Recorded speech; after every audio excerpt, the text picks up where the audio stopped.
Hello friends, welcome to our channel. जैसा कि आप लोग देख सकते हैं कि रेलवे के एग्जाम्स स्टार्ट हो गए हैं आरआरबी ग्रुप डी के। ठीक है, जिसमें 25 मार्क्स का केवल साइंस पूछा जाना है। तो उसी को ध्यान में रखते हुए यह सीरीज दोबारा आपकी शुरू की जा रही है, जिसमें कि हमने 51 क्लासेज ऑलरेडी समाप्त कर रखी हैं। ठीक है, आज की ये जो क्लास है यह 52 नंबर क्लास है।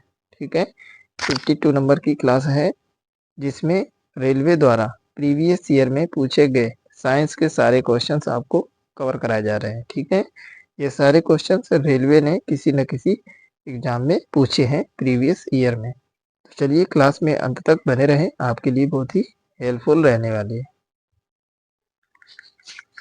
यह स्पीडी पब्लिकेशन का बेहतरीन कलेक्शन है। ठीक है, स्पीडी पब्लिकेशन का बेहतरीन कलेक्शन है और वन लाइनर फॉर्म में है।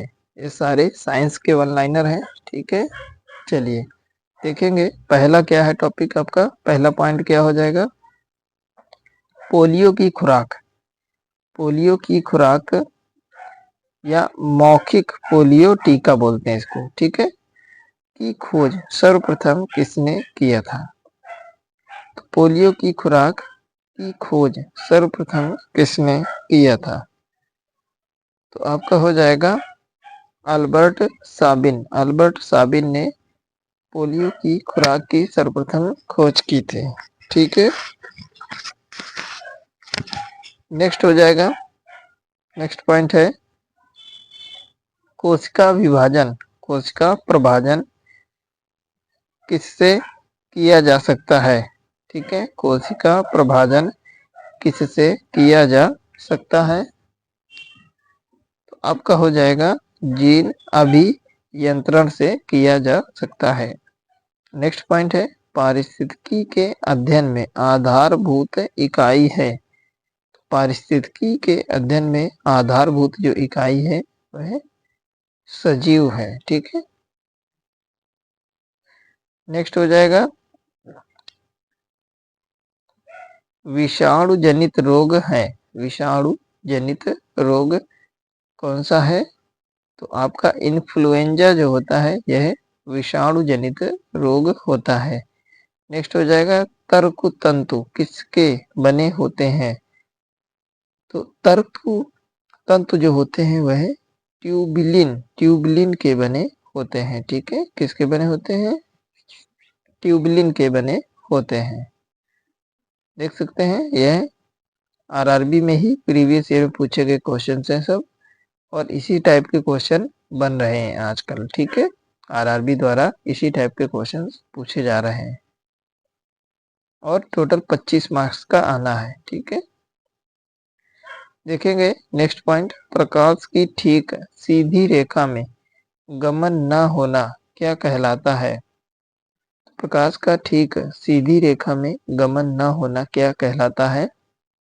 यह अपवर्तन कहलाता है। ठीक है, अपवर्तन की वजह से प्रकाश बेंड हो जाता है, मुड़ जाता है। ठीक है, नेक्स्ट हो जाएगा पॉइंट मानव शरीर का कौन सा भाग प्रचलित तौर पर आदम का सेब या एडम्स एप्पल कहलाता है?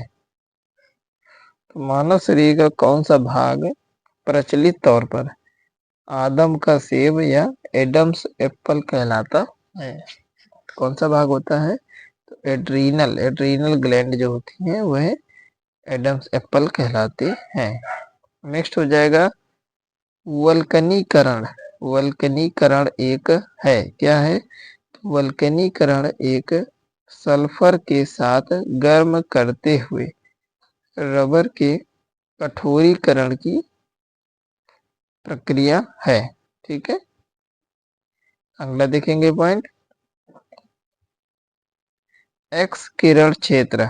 एक्स किरण क्षेत्र खालिस्तान दिया है के माध्यम के माध्य आता है।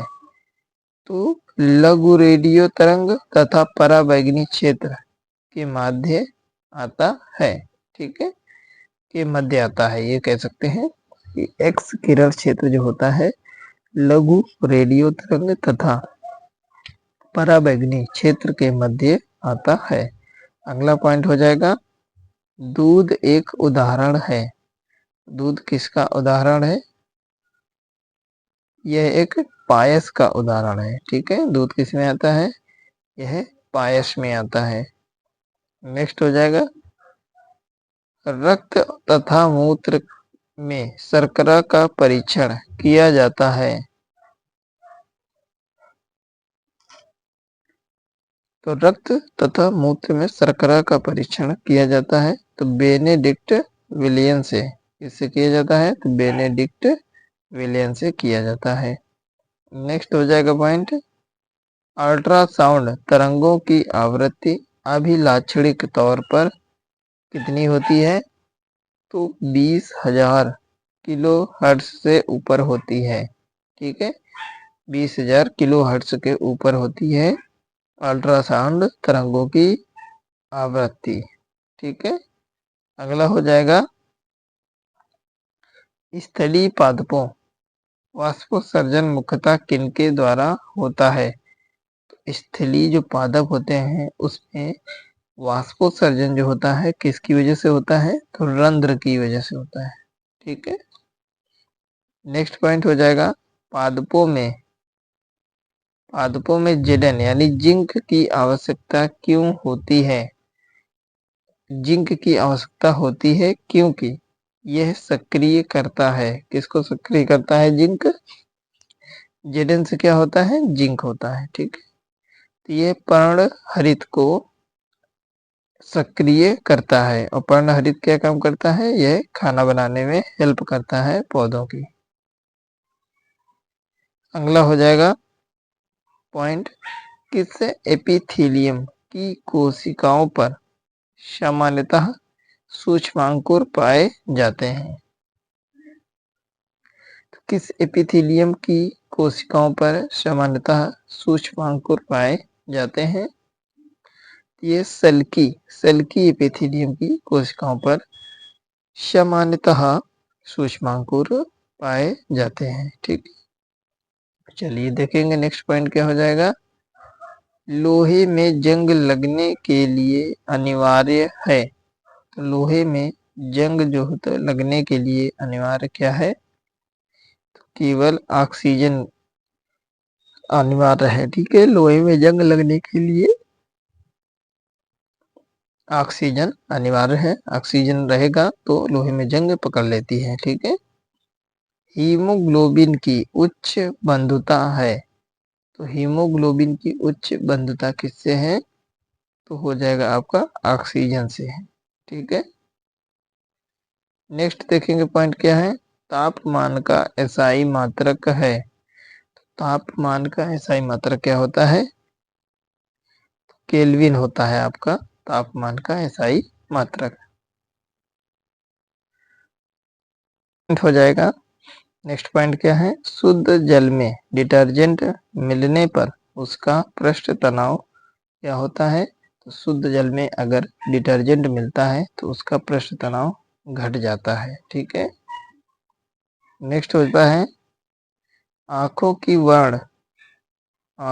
वर्ण दृष्टि किसकी उपस्थिति में प्रभावित होती है? तो आंखों की वर्ण दृष्टि श्वेत पटल की उपस्थिति में प्रभावित होती है। किसकी उपस्थिति में? श्वेत पटल। ठीक है, तो इस टाइप के जो क्वेश्चन है बहुत ही बार रिपीट हो रहे हैं। ठीक है, तो अगर आप लोग ये क्वेश्चन पूरे देख लेते हैं, पीछे के 51 वीडियो पूरे कवर कर लेंगे तो बहुत ही हेल्पफुल रहेगा। ठीक है, इसी टाइप के क्वेश्चन बन ही रहे हैं। ठीक है, नेक्स्ट हो जाएगा, नेक्स्ट पॉइंट क्या है, ध्वनि ऊर्जा का विद्युत ऊर्जा में रूपांतरण किससे किया जाता है? ध्वनि ऊर्जा का विद्युत ऊर्जा में रूपांतरण माइक्रोफोन से होता है। ठीक है, नेक्स्ट हो जाएगा, नेक्स्ट पॉइंट है, चुंबकीय कंपास के लिए कौन सा कथन सत्य है? चुंबकीय कंपास के लिए कौन सा कथन सत्य है? तो यह है, यह हमेशा उत्तर दक्षिण, ठीक है, नॉर्थ साउथ दिशा की ओर ही इंगित करता है। ठीक है, ठहरता है। तो ये हमेशा उत्तर दक्षिण दिशा की ओर ही इंगित करता है। नेक्स्ट पॉइंट हो जाएगा आपका, क्या हो जाएगा? ऊर्ध्वपातन क्या है? क्या हो जाएगा? ऊर्ध्वपातन क्या है? तो इसका हो जाएगा ठोस से गैस में परिवर्तन ही ऊर्ध्वपातन कहलाता है। ठोस चीज है, डायरेक्ट अगर गैस में परिवर्तित हो जाती है तो उसी को ऊर्ध्वपातन कहा जाता है।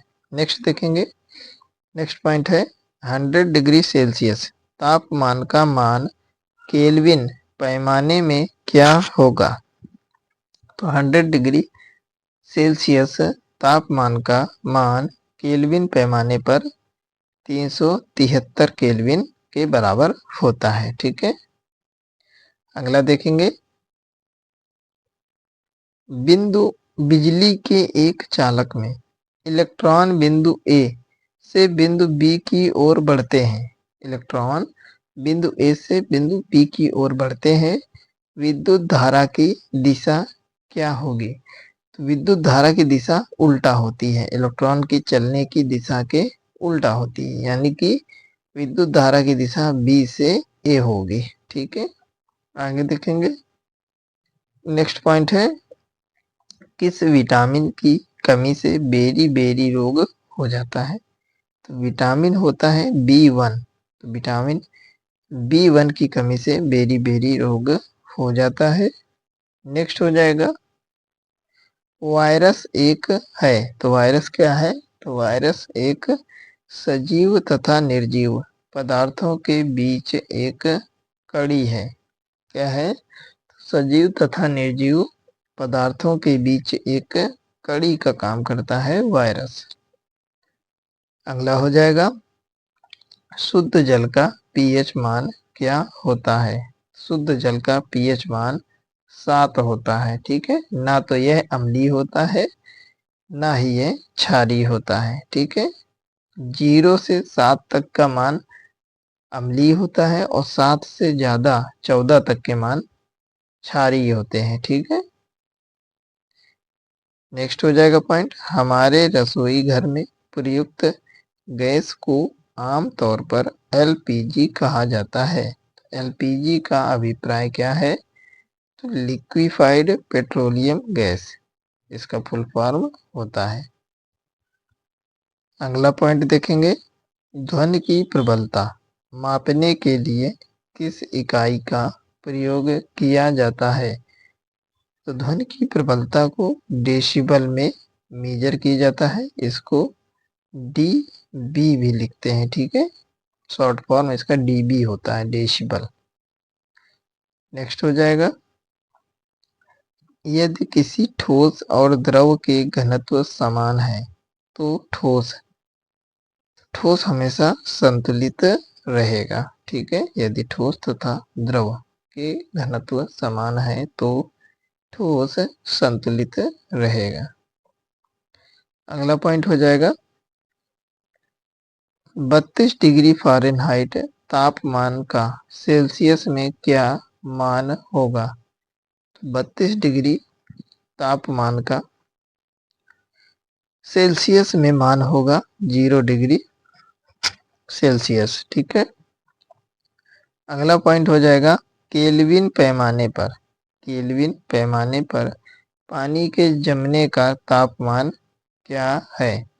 कितना होता है? तो 273 केल्विन होता है। ठीक है, 273 केल्विन होता है केल्विन पैमाने पर पानी के जमने का तापमान।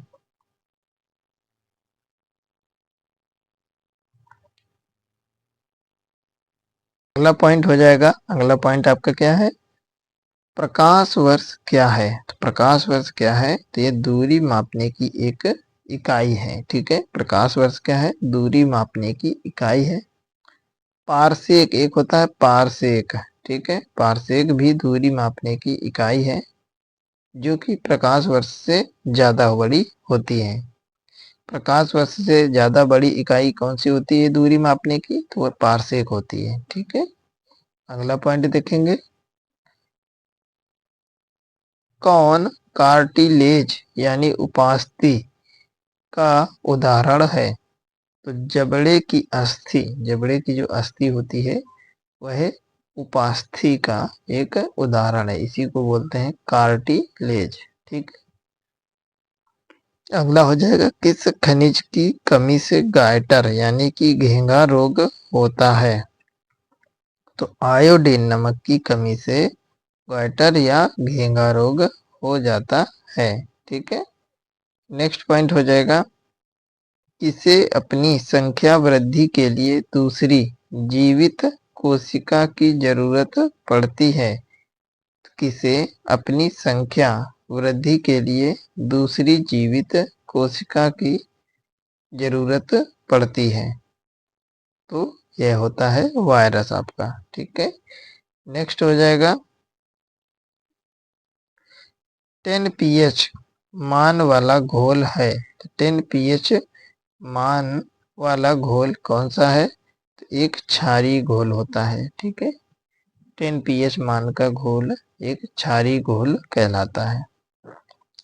अगला पॉइंट हो जाएगा, एंटीबायोटिक क्या है? तो एंटीबायोटिक क्या होता है? तो एंटीबायोटिक है आपका एक रसायन है जो बैक्टीरिया का नाश कर सकता है। ठीक है, एंटीबायोटिक है एक रसायन जो बैक्टीरिया का नाश कर सकता है। अगला हो जाएगा, कौन पादप कोशिका को जंतु कोशिका से अलग पहचान देता है? कौन पादप कोशिका को जंतु कोशिका से अलग पहचान देता है? तो यह होता है कोशिका भित्ति। ठीक है, कोशिका भित्ति जो होती पादपों में पाई जाती है लेकिन जंतु कोशिका में नहीं पाई जाती है। ठीक है, अगला पॉइंट हो जाएगा, डॉल्फिन किस श्रेणी का उदाहरण है? तो डॉल्फिन जो होता है यह स्तनपाई श्रेणी का उदाहरण है। नेक्स्ट हो जाएगा, स्तनपाई यानी कि इनको बोलते हैं इंग्लिश में मैमल के हृदय में कितने प्रकोष्ठ होते हैं? तो होते हैं इनके हृदय में 4 प्रकोष्ठ। ठीक है, मैमल्स के हृदय में 4 प्रकोष्ठ होते हैं। अगला हो जाएगा, किस रक्त वर्ग में कोई प्रतिजन नहीं होता? किस रक्त वर्ग में कोई प्रतिजन नहीं होता है, एंटीजन नहीं होता? तो जीरो नहीं, ओ रक्त वर्ग में कोई प्रतिजन नहीं होता है। ठीक है, अगला हो जाएगा, कैथोड किरणों में होता है। कैथोड किरणों में क्या होता है?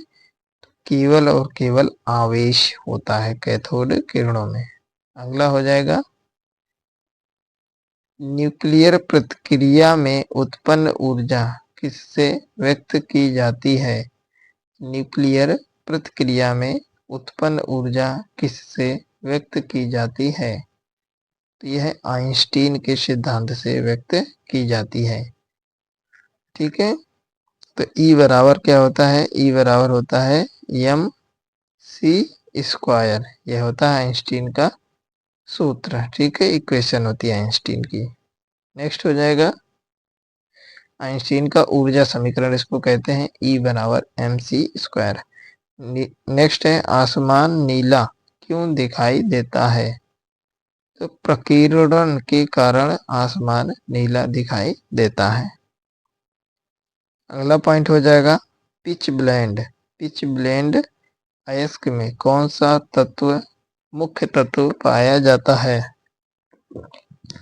तो पिच ब्लेंड अयस्क में कौन सा मुख्य तत्व पाया जाता है? यह होता है यूरेनियम। ठीक है, अगला हो जाएगा, भारी जल का उपयोग होता है।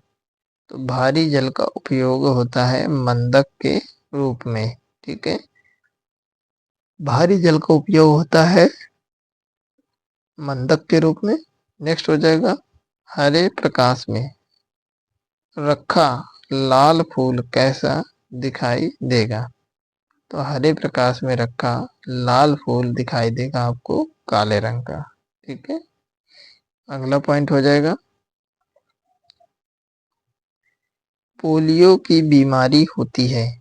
तो पोलियो की बीमारी होती है आपकी विषाणु से यानी वायरस से। ठीक है, पोलियो की बीमारी होती है वायरस से। अगला पॉइंट और लास्ट पॉइंट आज का है, लाल रक्त कण यानी कि आरबीसी किस में नष्ट होते हैं? तो लाल रक्त कण यानी आरबीसी यकृत और प्लीहा में नष्ट होते हैं। किसमें? यकृत और प्लीहा में नष्ट होते हैं। तो ठीक है फ्रेंड्स, इसी प्रकार की रेगुलर क्लासेस पाने के लिए ज़्यादा से ज़्यादा चैनल को सब्सक्राइब करें, क्योंकि आरआरबी इसी टाइप के क्वेश्चंस, छोटे छोटे क्वेश्चंस पूछ रहा है। ठीक है, बहुत ज़्यादा टफ नहीं बन रहे हैं क्वेश्चंस। और आरआरबी यानी रेलवे द्वारा जीके जीएस के पीवाई के जो क्वेश्चंस है उसकी भी श्रृंखला चल रही है। लगभग 100 प्लस वीडियोज ऑलरेडी अपलोड किए जा चुके हैं। ठीक, तो उसको भी आप लोग अवश्य देखें। ओके, टेक केयर, मिलते हैं नेक्स्ट क्लास में। तो ज़्यादा से ज़्यादा चैनल को सब्सक्राइब करें, वीडियो ज़्यादा से ज़्यादा अपने फ्रेंड सर्कल में अवश्य शेयर करें। टेलीग्राम और व्हाट्सएप का ग्रुप का लिंक डिस्क्रिप्शन में दिया गया है, उसको भी अवश्य ज्वाइन करें। ओके, मिलते हैं नेक्स्ट क्लास में।